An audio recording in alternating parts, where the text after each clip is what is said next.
জেঙনিকটীয়া youth গ্ৰুপৰ উদ্যোগত আজি জেঙনিকটীয়া অঞ্চলত এটি ৰক্তদান শিবিৰ আয়োজন কৰিছে আৰু শিৱসাগৰ অসামৰিক চিকিৎসালয়ৰ যিটো ব্লাড বেংকলৈ প্ৰদান কৰিব লগা এই ৰক্তদান শিবিৰত বহু লোকে অংশগ্ৰহণ কৰিছে। ইতিমধ্যে ইয়াৰ উদ্বোধনী অনুষ্ঠান অনুষ্ঠিত হৈ গৈছে।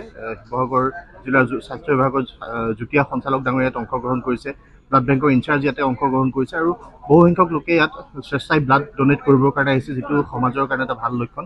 জেঙনিকটীয়া ইউথ গ্ৰুপৰে যি তেওঁলোকৰ পদক্ষেপ, এই পদক্ষেপ সময় উপযোগী পদক্ষেপ আৰু মানুহৰ বাবে কৰা চিন্তাৰ পদক্ষেপ। তেওঁলোকলৈ পুনৰ আন্তৰিক কৃতজ্ঞতা ধন্যবাদ জনাইছোঁ। এনেকুৱা ধৰণৰ পদক্ষেপবিলাক সমাজৰ প্ৰতিটো স্তৰৰ লোকে লৈ এতিয়া ৰক্তৰ অভাৱত যাতে কোনো ৰোগীৰ মৃত্যু নহয় তেনেকুৱা এটা পৰিৱেশ শিৱসাগৰত সৃষ্টি কৰিবৰ কাৰণে আমি সকলোকে এই স্থানৰ পৰা পুনৰবাৰ আহ্বান জনাইছোঁ।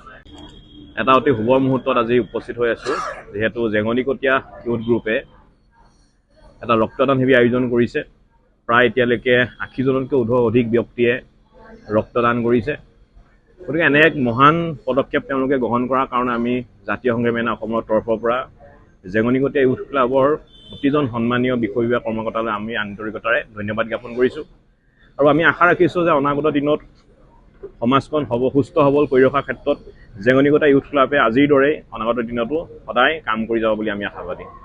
জেঙনিকটীয়া ইউথ গ্ৰুপৰ সৌজন্যত আজি জেঙনিকটীয়াত যি ৰক্তদান শিবিৰ আয়োজন কৰিছে, এই ৰক্তদান শিবিৰে আমাৰ ব্লাড বেংকৰ ভঁৰাল টনকিয়াল কৰাৰ